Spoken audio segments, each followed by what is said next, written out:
Breaking. Prince William has just turned down a direct request from Prime Minister Keir Starmer. And what unfolded inside Kensington Palace was so explosive that senior royals are calling it the most dangerous constitutional moment since Edward VIII abdicated in 1936, at exactly 11:43 a.m.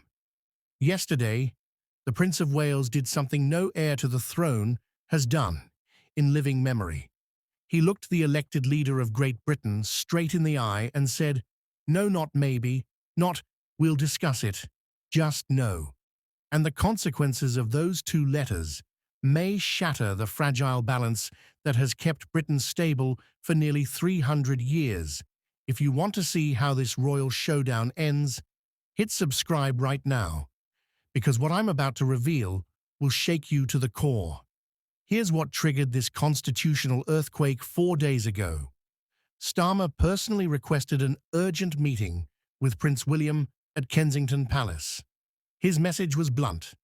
The government needs immediate royal backing for its controversial housing reform bill, which would seize unused land, including Crown estate property, to build affordable housing. Starmer's exact words, leaked from his letter to multiple insiders, were chilling. The monarchy must demonstrate its commitment to solving modern Britain's housing crisis or face questions about its continued relevance. But William refused to play along. The Prince of Wales flatly rejected the meeting. No negotiating, no middle ground, just a single-sentence reply delivered through his private secretary, and within hours, the fallout was brutal. William's exact words were devastating. The Prince of Wales respectfully declines to involve the Crown in active political advocacy, as such involvement would fundamentally undermine constitutional precedent and the monarchy's impartial position. 23 words that detonated 3 centuries of carefully upheld royal neutrality. The response from Downing Street was instant and furious. According to senior sources inside Number 10, Starmer's reaction was volcanic.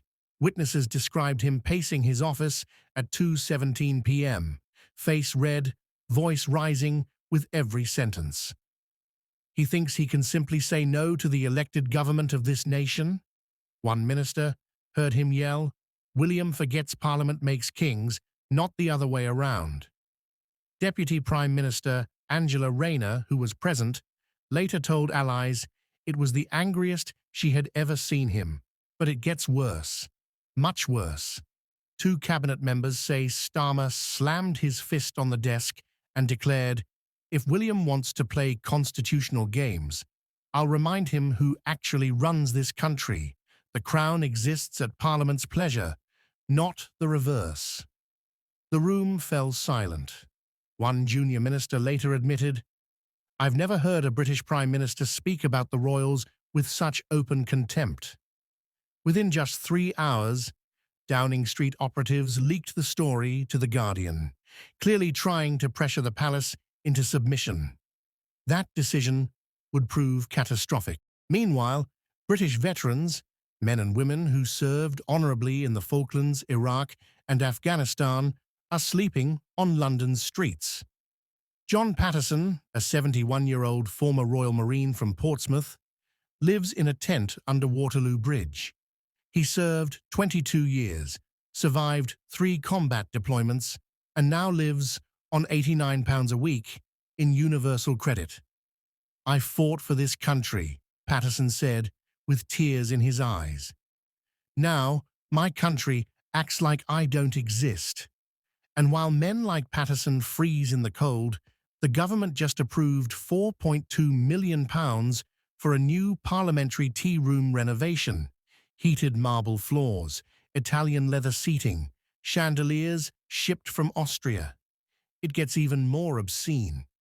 Documents obtained by the Daily Telegraph reveal the same housing bill Starmer wants William to endorse would cut veteran housing support by £340 million over 3 years. The money would be redirected to what the bill defines as priority demographic groups. Mary Phillips, a 64-year-old former army nurse from Leeds, waited 14 months for social housing while raising her disabled grandson. "They told me I wasn't enough of a priority," she says, in a video now viewed 1.8 million times. But they want Prince William to say this is fair. The contrast is so disgusting, so morally bankrupt, that even traditional Labour voters are turning away in outrage. Starmer is dragging the monarchy into political battles, ignoring the veterans who fought for Britain, and the public sees the hypocrisy. Then came the shock no one expected. At yesterday's Privy Council meeting, King Charles broke 70 years of royal protocol, delivering the sharpest rebuke ever to a sitting Prime Minister. He declared William had acted with perfect constitutional correctness, emphasizing that the Crown must remain above politics. Insiders say Charles was calm, firm, and unmistakable. William has full support, and Starmer miscalculated badly. He warned ministers that anyone pressuring his son would be ignoring centuries of precedent. The room went silent. Officials called the atmosphere glacial. For Starmer, the political fallout was only the beginning. The economic fallout hit like an earthquake. Within hours, the pound sterling plunged 1.7% against the dollar as global markets reacted to Britain's constitutional meltdown. More than £23 billion was erased from the FTSE 100 in a single trading day. Investors hate uncertainty, and a government openly clashing with the monarchy is the ultimate instability. Currency traders from Hong Kong to New York began describing Britain as facing sovereign risk, language normally reserved for collapsing states. Goldman Sachs downgraded the UK's stability outlook, and three major pension funds froze new investments in British equities until the crisis is resolved. Meanwhile, #defend William trended worldwide for 16 straight hours, reaching 47 million impressions. But the social media explosion revealed something even more devastating. 82% of posts came from inside Britain, not abroad. Ordinary citizens who rarely post about politics were creating accounts solely to defend their future king. Protests erupted nationwide. In Manchester, Birmingham, Leeds, and Glasgow, thousands held signs reading, "Parliament serves Britain, not itself. Hands off our royal family." In Newcastle, an estimated 12,000 people marched from the city centre, chanting, "William stands for us." A YouGov poll released at 6 p.m. showed disastrous numbers for Labour.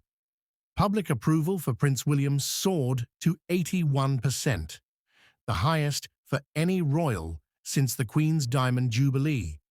Starmer's approval collapsed to 31%, dropping 14 points in just 4 days. A massive 76% of Britons said the Prime Minister was wrong to pressure the monarchy into political advocacy. Even worse, 68% of Labour's own voters said they disapproved of his approach. In Labour strongholds like Liverpool, support for the party fell 19 points in internal polling Wednesday night. This wasn't a political blunder anymore. It was a full-blown electoral disaster unfolding in real time.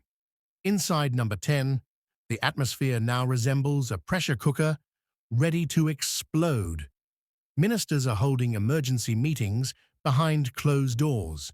Shouting matches echo through corridors, normally silent and formal.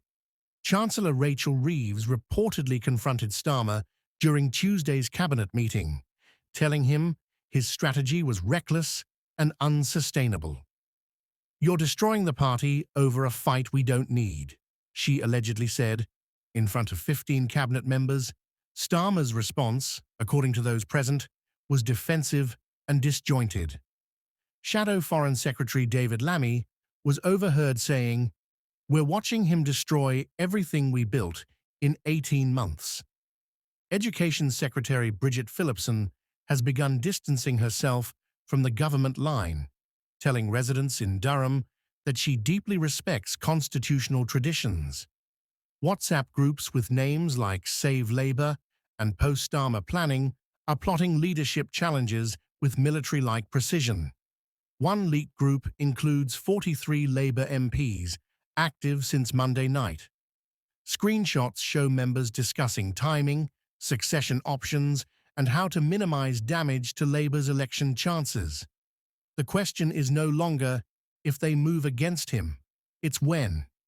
Veteran MP Margaret Hodge wrote in The Guardian, "When a Labour leader picks fights with the monarchy while ignoring homeless veterans, he has lost the plot and lost the country." Transport Secretary Louise Hay has stopped defending government policy, offering generic comments about respecting institutions. Her refusal to appear on this week's Sunday political shows spoke volumes. Angela Rayner has been meeting major donors, discussing what she calls Labour's future direction, language that very clearly excludes the current Prime Minister. 4 separate sources confirm she is running what amounts to a shadow leadership campaign, promising stability and constitutional respect.